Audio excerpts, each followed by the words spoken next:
Hello hi மக்களே, welcome back to Manjima vlogs. மறுபடியும் ரொம்ப நாள் கழித்து உங்கள் எல்லாரையும் மீட் பண்ணுறதுல ரொம்ப ரொம்ப சந்தோஷம். என்னடா இது குக்கரில் அப்படின்னு தான் நினைக்கிறீங்க. அடடா சூப்பரான ஒரு குருமா. என்ன சீக்ரெட் குருமா தானே இது. எடா குருமாமா இது எங்களுக்கு தெரியுமா அப்படின்னு நீங்கள் சொல்லலாம். ஆமாங்க, குருமானா என்ன, தேங்காய் சேர்க்கணும். ஆனால் இது ஒரு சூப்பரான தேங்காய் சேர்க்காத குருமா. அதை விட பாப்பா ஒரு சூப்பரான இன்ஃபர்மேஷன் சொல்லணுமா, வாங்க பார்க்கலாம். ஹாய் ஃப்ரெண்ட்ஸ், இது பாதாம் பிஸ்தன். இது நம்ம வயிற்றுக்குடையில் இது புண்ணுலாம் அந்த மாதிரி இருந்தால் அதெல்லாம் சரி பண்ணிடும். இதை தண்ணியில் போட்டு இது காலைல ஏஞ்சி நீங்கள் ஜெல்லி ஜெல்லியாக இருக்கும். குடிச்சிங்கன்னா அப்தாலும் குடிக்கலாம். இல்லை நீங்கள் அந்த மாதிரி உங்கள்கிட்ட ரோல்ஸ் மில்க் அந்த மாதிரி இருந்தாலும் நீங்கள் அந்த மாதிரி குடிக்கலாம். இது நம்ம வயிற்றில் இருக்க புண்ணுங்கள்லாம் எடுத்து அப்புறமா நம்ம ஸ்டொமக்கை நல்லா க்ளீனாக வச்சுக்கும்.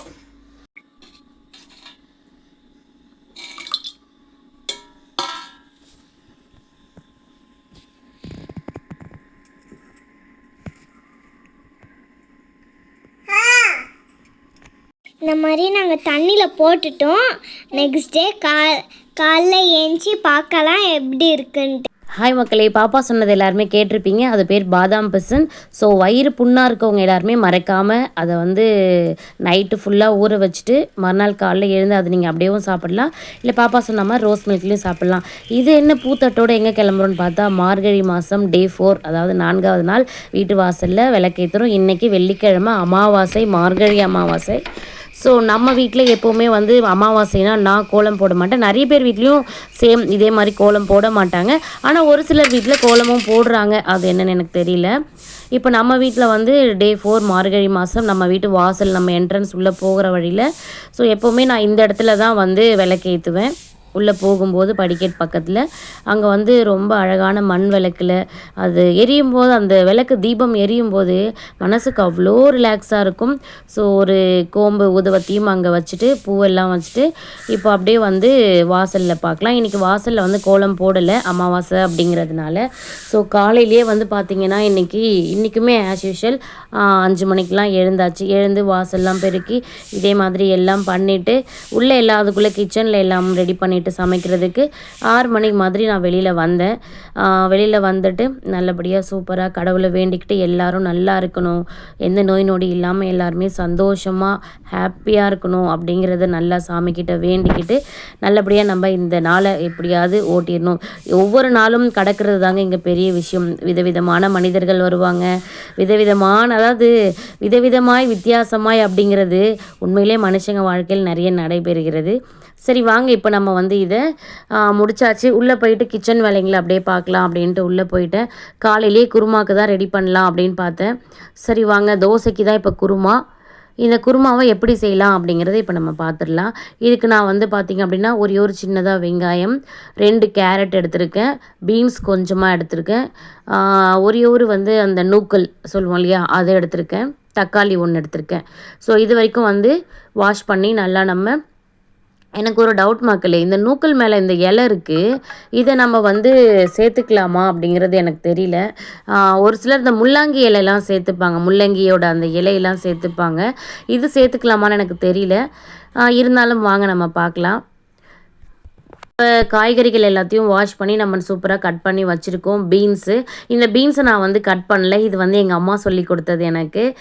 எங்கள் அத்தையுமே இப்படி தான் செய்வாங்க. அதாவது பீன்ஸை பொரியலுக்கு மட்டும்தான் கட் பண்ணுவாங்க. சாம்பார், குருமா இந்த மாதிரிக்கெலாம் என்ன பண்ணுவாங்கன்னா கையிலே உடச்சிப்பாங்க டக்கு டக்குன்னு.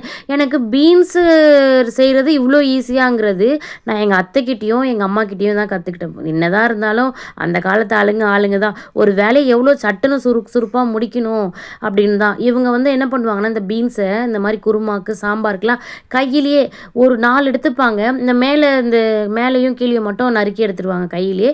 அப்புறம் டக்குன்னு உடச்சி போட்டுறாங்க. சரி நம்மளும் இதை ட்ரை பண்ணி பார்ப்போமே. நானும் இதை அப்புறம் ட்ரை பண்ணேன், சூப்பராக தான் இருக்கும்.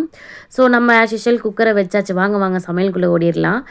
பேசிக்கிட்டே போகும் அந்த மஞ்சு பொண்ணு, அதனால் நம்ம சமையலுக்குள்ளே ஓடிடலாம். குக்கரை வச்சாச்சு, ஆஸ் யூஷுவல் எண்ணெய் ஊற்றியாச்சு. எண்ணெய் ஊற்றிட்டு நான் குருமாக்கு இப்போமே நெய் ஆட் பண்ணி பண்ணிப்பேன் ஒரு 1/4 ஸ்பூன். டேஸ்ட் நல்லாயிருக்கும், சூப்பராக இருக்கும் ஃப்ளேவருக்காக. அப்புறம் ஆஸ் யூஷுவல் நம்ம ஸ்பைசஸ்லாம் போடும் இல்லையா, பட்டை, இலை, இந்த மாதிரி ஒரு கிராம்பு, ஒரு லவங்கம் எல்லாமே போட்டுக்கோங்க. போட்டுட்டு பிரியாணி இலை எல்லாமே போட்டுட்டு, அந்த கல்பாசி, ஸ்டார் பூ எல்லாமே போட்டுட்டு, வெங்காயம் நம்ம நறுக்கி நீல வாக்கில் தான் கட் பண்ணி வச்சுருக்கேன். ஸோ அந்த வெங்காயமும் இப்போ நம்ம இதில் ஆட் பண்ணி நல்லா கலரி விட்டுக்கிட்டு, இஞ்சி பூண்டு ஒரு ஸ்பூன் தான் நான் போட்டிருக்கேன். ரொம்பவும் போடக்கூடாது, அதிகமாக ஸ்மெல் வந்துடும். ஸோ ஒரு ஸ்பூன், அதாவது போடணும் போடாத மாதிரி இருக்கணும். வெங்காயம்க்கு வந்து ரொம்பலாம் வந்து வதங்கக்கூடாது, ஓரளவுக்கு வதங்கினா ஓகே தான். அடுத்தது தக்காளி ஆட் பண்ணிக்கலாம். நான் அந்த சொல்லியிருந்த அந்த நூக்களோட இலை அந்த ஒன்றத்தில் மட்டும் இருந்துச்சு, அது மட்டும் போட்டிருக்கேன். எப்படி இருக்குது அப்படிங்கிறத நான் உங்களுக்கு லாஸ்ட்டாக சொல்கிறேன்.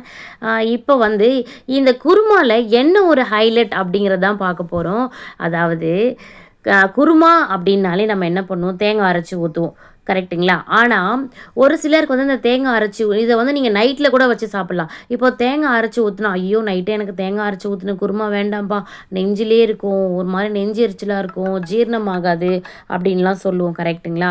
ஆனால் இந்த மாதிரி குருமாவை ட்ரை பண்ணி பாருங்கள், நீங்கள் மிட் நைட்டில் கூட சாப்பிடலாம் கண்டிப்பாக. ஏன்னா அந்த பிரச்சனையே இருக்காது. தேங்காய் இல்லாத ஒரு சூப்பரான சீக்ரெட்டான குருமா தான் இப்போ நம்ம வைக்கிறப்போ. நம்மக்கிட்ட தேங்காய் இருக்குது இல்லை அப்படின்னாலுமே இந்த மாதிரி நீங்கள் டேஸ்ட்டில் வச்சு பாருங்கள், சூப்பராக இருக்கும். இப்போ வந்து நல்லா தக்காளியும் வதங்கிருச்சு. 2 பச்சை மிளகாய் ஆட் பண்ணியிருக்கேன். ஆட் பண்ண உடனே நம்ம என்ன பண்ண போகிறோம், நம்ம கட் பண்ணி வச்சுருந்த அந்த காய்கறிகளை இதில் சேர்த்துக்கலாம். அதாவது பீன்ஸ், கேரட், நூக்கல், இது 3த்தையும் ஆட் பண்ணிக்கலாம். உருளைக்கிழங்கு இருந்தால் கண்டிப்பாக போட்டுக்கங்க, டேஸ்ட் இன்னும் சூப்பராக இருக்கும். உருளைக்கிழங்கு போட்டுக்கோங்க. இப்போ நான் உருளைக்கிழங்குக்கு பதிலாக நூக்கல் ஆட் பண்ணியிருக்கேன். குருமா அப்பா சூப்பர் வாசனைங்க. ஒரு 5 விசில் விட்டேன் பாருங்கள், அப்படியே சூப்பராக இருந்தது. நான் ஏன் 5 விசில் விட்டேன் அப்படின்னா, இதில் நம்ம பட்டாணி ஆட் பண்ணுறோம். ஸோ அதனால் நம்ம வந்து கண்டிப்பாக 5 விசில் இல்லை 4 விசில் குக்கருக்கு தகுந்த மாதிரி நம்ம விசில் வச்சுக்கலாம். காய்களை இந்த மாதிரி நல்லா வதக்கிடலாம். வதக்கி விட்டுட்டு நெக்ஸ்ட்டு வந்து சுண்டல் நம்ம வந்து ஊற வச்சுருக்கோம் இல்லையா, அந்த சுண்டலையும் இப்போ நம்ம இதில் ஆட் பண்ணிக்க போகிறோம். நல்லா வந்து நைட்டு ஊற வச்சுட்டேன். ஸோ ஊற வச்சுட்டு பாப்பாவுக்கு வந்து இந்த மாதிரி சுண்டல் வந்து ஒரு மாதிரி நசுங்கி வேக வச்சதுக்கப்புறமா அந்த சுண்டல் வந்து ஒரு மாதிரி அதிலே கொஞ்சம் நசுங்கி இருந்தால் நல்லாயிருக்கும் பாருங்கள். அதாவது கல்லாக முழுசாகவும் இல்லாமல் ஃபுல்லாக குழையவும் செய்யாமல் அதிலே வெந்து அந்த சுண்டல் வந்து வெடிச்சிருக்கும் பாருங்கள், அந்த மாதிரி இருந்தால் பாப்பாவுக்கு ரொம்ப பிடிக்கும். ஸோ அதனால் பாப்பாவுக்கு அந்த மாதிரிக்காக நான் 5 விசில் விட்டுட்டேன். ஸோ ரொம்ப ரொம்ப சூப்பராக இருந்தது குருமா. மறக்காமல் நீங்களுமே பார்த்து எப்படி இருக்குது அப்படின்னு சொல்லுங்கள்.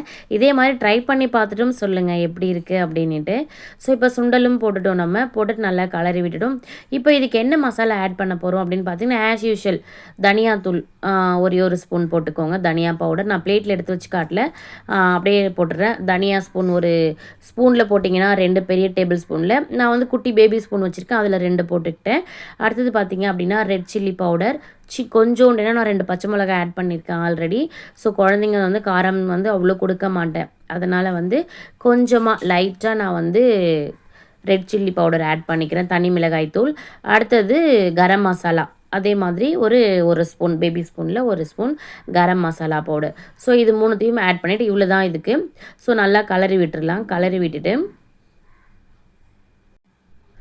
விட்டுட்டு நம்ம என்ன பண்ண போகிறோம் அப்படின்னா, தேவையான அளவு தண்ணி, அதாவது இப்போ நம்ம அரிசிலாம் வந்து செய்கிறோம், அதாவது சாதம் செய்கிறோம், பிரியாணி கலர்றோம், வெஜிடபிள் ரைஸ்னால் நம்ம அதுக்கு ஈக்குவலாக நம்ம தண்ணி வைப்போம், இதில் வந்து தண்ணி அளந்துமோ. ஆனால் இந்த மாதிரி வந்து குருமா நீங்கள் குக்கரில் வைக்கிறீங்க அப்படின்னா இதுக்கு எவ்வளோ அளவுகள் அப்படின்னு பார்த்தீங்கன்னா, அந்த காய்ங்க முங்குற அளவுக்கு நீங்கள் தண்ணி வச்சாலே போதும்.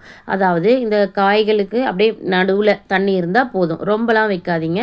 ஏன்னா அந்த காய்ங்க வெந்து வர தண்ணி மொத்த சாரும் மொத்த சத்தும் வெளியில் வந்துடும். ஸோ அதனால் நம்ம வந்து லைட்டாக தண்ணி இவ்வளோ தான் வைக்கணும். வச்சுட்டு நம்ம என்ன பண்ண போகிறோம் அப்படின்னா, இப்போது விசில் போட்டுடலாம். கொஞ்சோண்டு தண்ணி வச்சுக்கலாம், ஏன்னா அந்த காயங்களுக்கு நடுவில் கரெக்டாக தண்ணி இப்போ கரெக்டாக இருக்குது.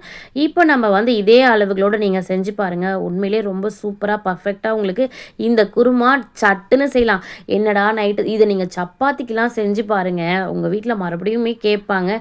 தேங்காய் போடாமல் நெஞ்சில் அந்த நெஞ்செரிச்சல் இல்லாமல் சூப்பரான ஒரு குருமானா இது அப்படி ஒரு குருமா. நிறைய பேர் ட்ரை பண்ணியிருப்பாங்க இந்த குருமா. ஸோ ட்ரை பண்ணாதவங்க மறக்காமல் ட்ரை பண்ணி பார்த்துட்டு எப்படி இருக்குன்னு சொல்லுங்கள். நீங்களுமே இதே மாதிரி தான் செய்வீங்க அப்படின்னா மஞ்சுமாக்கு மறக்காமல் இன்றைக்கி என்ன ஹார்ட் கொடுக்க சொல்லலாம், சரி ஓகே ஒரு க்ரீன் கலர் ஹார்ட் கொடுத்துருங்க மஞ்சுமாக்கு. இதுதான் நான் சொன்ன அந்த சீக்ரெட். என்ன அப்படின்னு பார்த்தீங்கன்னா, பொட்டுக்கடலை, நம்ம பொட்டுக்கடலை பவுடர் இருக்கும் இல்லைங்களா, அந்த பொட்டுக்கடலை ஒரு 2 ஸ்பூன் எடுத்து தண்ணியில் கரைச்சி வச்சுருக்கேன். பொட்டுக்கடலையை வந்து நல்லா வந்து கட்டி இல்லாமல் அந்த பதத்தில் கரைச்சி வச்சுக்கிட்டிங்க அப்படின்னா இந்த காய் நல்லா வேகும்போது அப்படியே வந்து இதில் நம்ம விசில் போட்டு இறக்கியிருப்போம் இல்லையா, 5 விசிலுக்கு அப்புறம் நான் இதை இறக்கிட்டேன். இறக்குனதுக்கு அப்புறமா தான் இந்த பொட்டுக்கடலையை வந்து அதில் ஆட் பண்ணணும். முதல்லே ஆட் பண்ணாதீங்க. காய்களை மட்டும்தான் வேக விடணும். 5 விசில் வந்தோடனே தம் இறக்கிட்டு பொட்டுக்கடலையை தண்ணியை அதில் ஆட் பண்ணிவிட்டு தேவையான அளவு மல்லி இதழ்களை போட்டு நீங்கள் இறக்கி பாருங்கள். அப்பப்பப்பா சூப்பரான ஒரு குருமா. இட்லி, தோசை, சப்பாத்திக்கெலாம் செம்ம டேஸ்ட்டாக இருக்கும். நான் இதை இன்றைக்கி ரைஸ்க்குமே சாப்பிட போகிறேன். ஸோ அதனால தான் கொஞ்சம் திக்காகவே வச்சுருக்கேன். எப்படி இருக்குது நம்ம வீட்டு குருமா அப்படின்னு மறக்காமல் சொல்லுங்கள். தேங்க்ஸ் ஃபார் வாட்சிங். லைக், கமெண்ட், சப்ஸ்கிரைப் பண்ணிக்கோங்க. மறக்காமல் ஹைப் கொடுத்துருங்க மக்களே.